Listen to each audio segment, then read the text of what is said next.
Welcome back. It's BrainStorm with Brian Sturm. I am a gamer, a game designer, and I've been a game tester. And this is Bioshock Infinite. And what I'm going to do is try and go through the level, show off some game design, level design. Definitely going to be talking about pacing here. And hopefully you can get a little bit of fun or information out of it. And to my fellow game industry people, if I criticize or critique something, I'm going to allow myself to say the negative things I would say to my friends over a cup of coffee, and hopefully I'm also balancing it out with all of the wonderful things that I've been noticing throughout this game. Oh, that's funny. That's great. That's hilarious. If you notice that they're giving us a lot of tears in which we can take control with. So if they were forcing us to use possession, there's a couple of downsides to using possession. You all know that at some predetermined time it turns back against you, which is unreliable. Someone had really been counting on it, and then the possession changes back, and suddenly you're in double deep shit.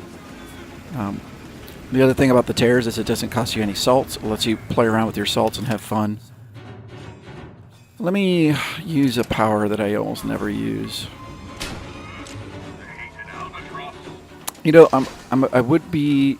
They're going to have to very soon have something where I can spend my money and spend my... well, I don't know about my lockpicks, but they're going to have a shop here.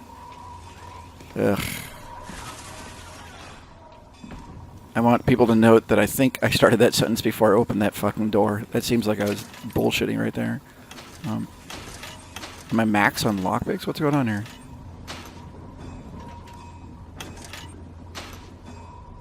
I am full on lockpicks.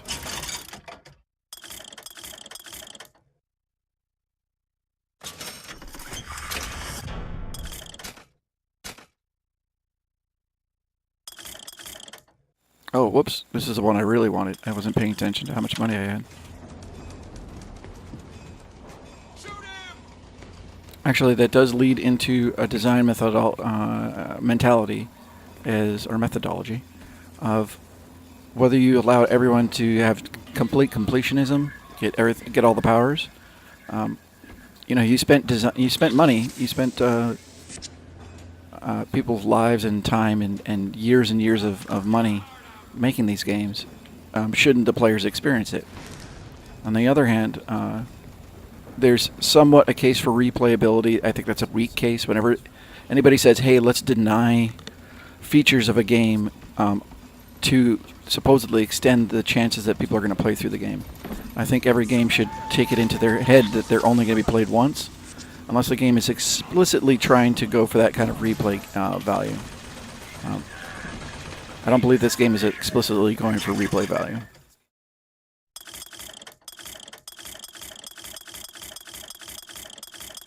Sure enough, here we are. We've topped out.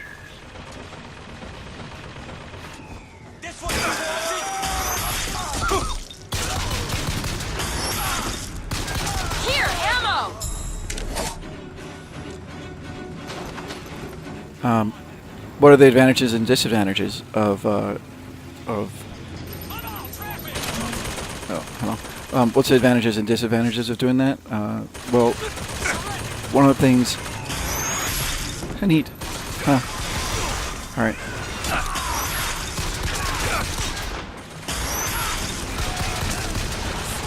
If I was a shotgun player, obviously this power would be really attractive, right? Hey. No health? Anybody want to give me health? There we go.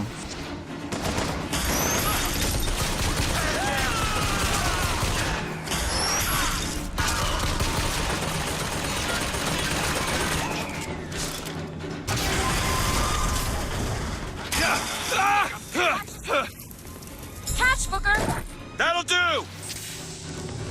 Just once I want him to say, that'll do, pig. That'll do.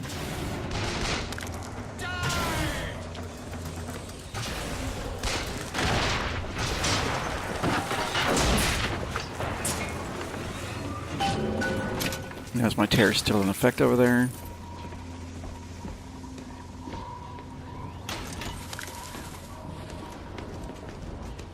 Yeah, this is the room I was in.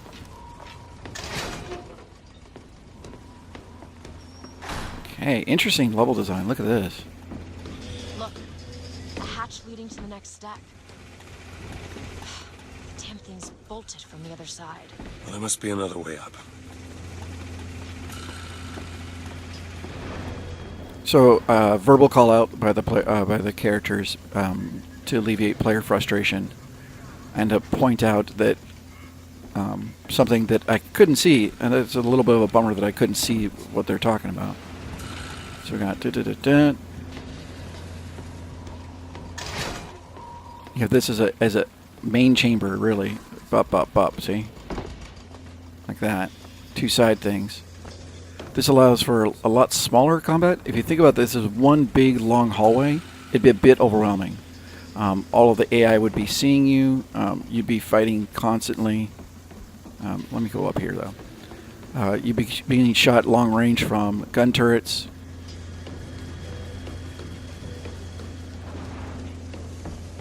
There's no way up from here. Looks like the only way we're reaching Comstock is over the skylines. There we go. So really pointedly calling out skylines. They had called out skylines before, but there's a trigger for a player being up here for them to say that audio.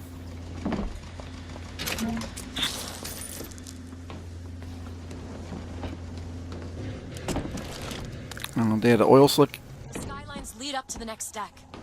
and here once we, Access the upper decks. so once we get into this area, it's triggered by a scripted little event. This should clear them. I have seen the seeds of fire that will prepare the Sodom below for the coming of the Lord. But it will not be I who carries that banner up there. That job falls to you, Elizabeth. That job falls to you. The skyline is clear, Booker.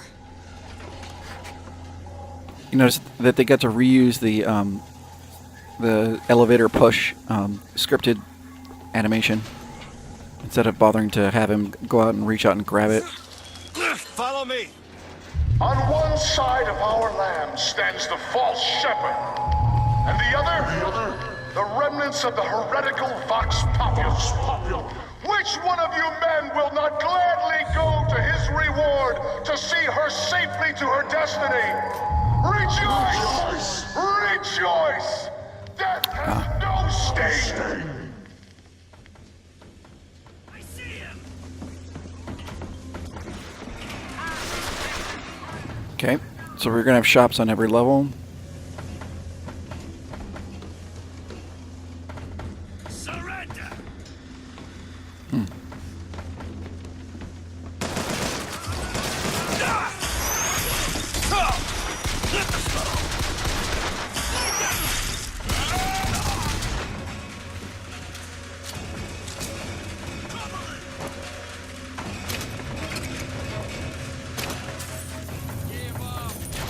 Now let's see, they were talking about explosive or something like that, so let's...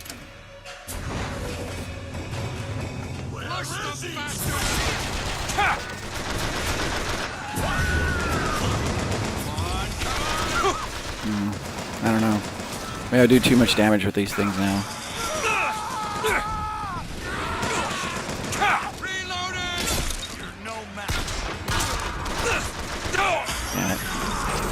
Alright, well, they talked about it. Let's get those pods off the line. Oh, that was it, huh? So this is really, this is going to be all story. You know, think about the pacing that they got going here. A little bit of water. I think that is supposed to be water there. The pacing they got going on here is clear it out. That's a surprise. Not quite sure where they have so many lockpicks. Booker, there's a lockpick over there. Yeah, thanks.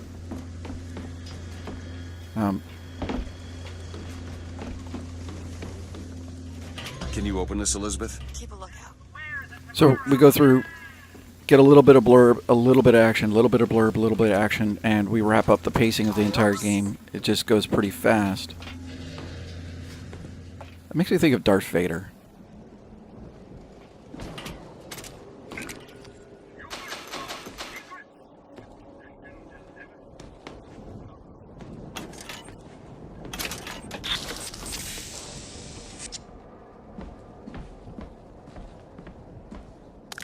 More than likely our last piece of equipment.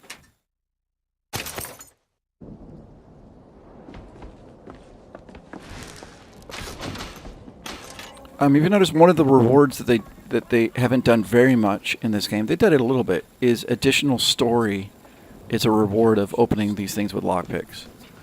You got it a little bit with the Lutesses, but not much else in the game. I was expecting a little bit of story there, right there. Alright.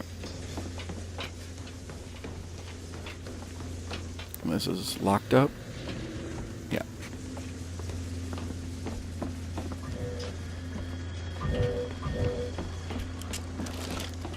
Really not much in the way of combat.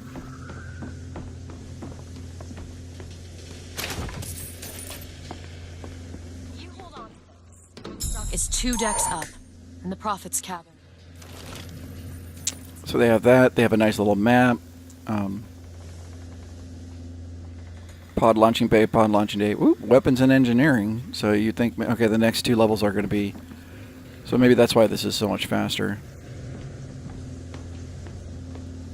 Can you get this open? Looks simple enough. You think about how many people get focused on this, and off they go, and they don't do a U-turn. They don't go back down the stairs. They think that they've already cleared out all the downstairs. There's going to be some people are going to miss out on this. Chain gun.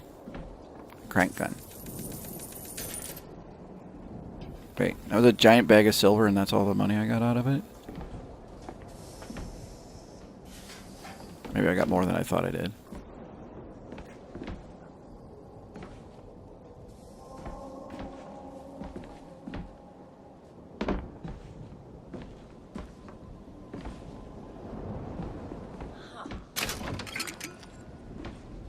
You should see this. Nice. Nice. Our contraption shows us the girl is the flame that shall ignite the world. My brother says we must undo what we have done. Time is more an ocean than a river. Why try to bring in a tide that will only again go out? So once again, we have the theme of Lutette's brother is trying to change things, and she's more about acceptance. Now, I don't know about whether women are more particularly accepting than men, but definitely men have that. It's, in my opinion, men have got this insane urge to leave their mark and basically unaccepting of especially if they did something they have to go back and fix. That's kind of one of the themes of this game here.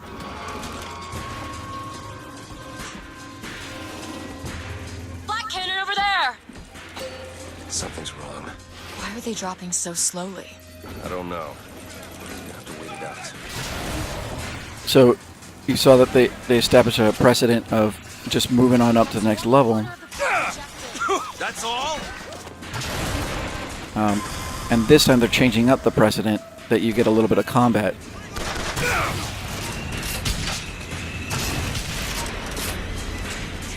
By pressing the button. And I'm gonna die if I keep on fucking around. First aid! Thank you. One half done. Oh snap. Game changer.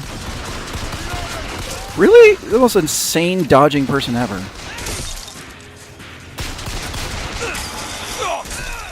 They're on the barge. Fuck this. That's all I have right now. 3 quarters. Sure is taking his time.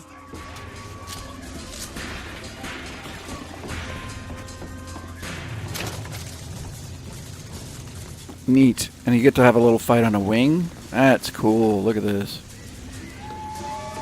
Oh, they just dropped him off. Oh, I would have thought that would have been nice to be fighting out here in the wing.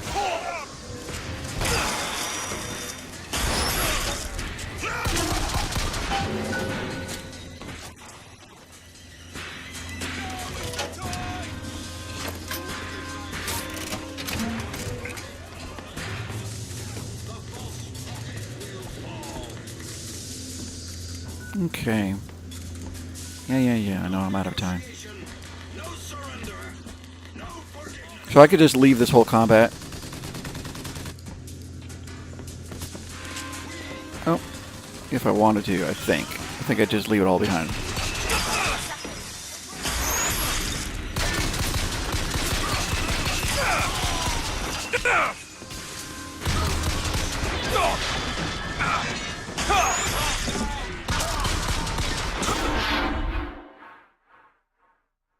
Oh, the damage invulnerability when I charge would have been a nice purchase.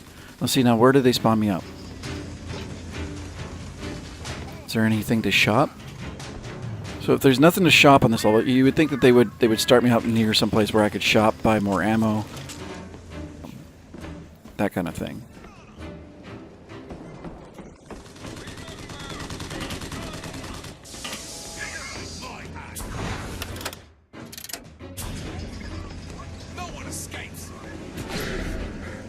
Ah, and I haven't been doing it at all. There is an option here to have been doing skyhooking the entire time. So let's take a look at what they, level design or skyhook stuff like this. Let's take a ride. Takes me back down below to the previous level. Takes me back up, and just takes me through the middle of combat, all the primary areas of combat, back underneath.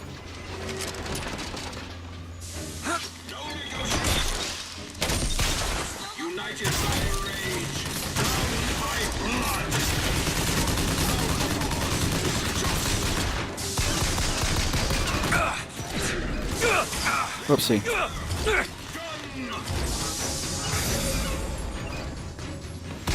Oh, neat.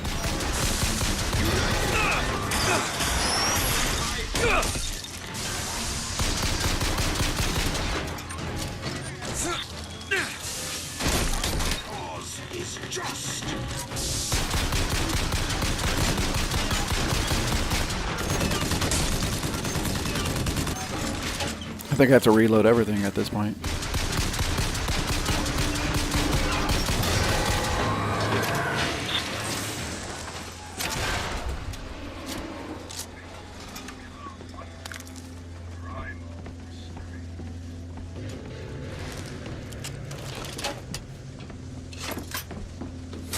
So, primary combat areas. Actually, this one, you see how much more challenging this is. So open, with an emphasis on using your skyline strikes. A lot of your Abraham Lincolns are not going to be coming up the stairs. So, but nice open railing. So if you get anywhere near the railing, you're going to get shot by the Abraham Lincolns. But if you're in the core areas, you can just deal with the human guys running up the stairs at you. We got weapons on the walls. What do we got? Weapon over here on the walls. So, a lot of the level designs are going to have, where as maybe you're just, especially if you're not that good of a player, you're like, oh god, and you're going to be like finding weapons, and you think it's just a dropped weapon. It's actually a weapon along the wall. Interesting. Okay, let me wrap this up.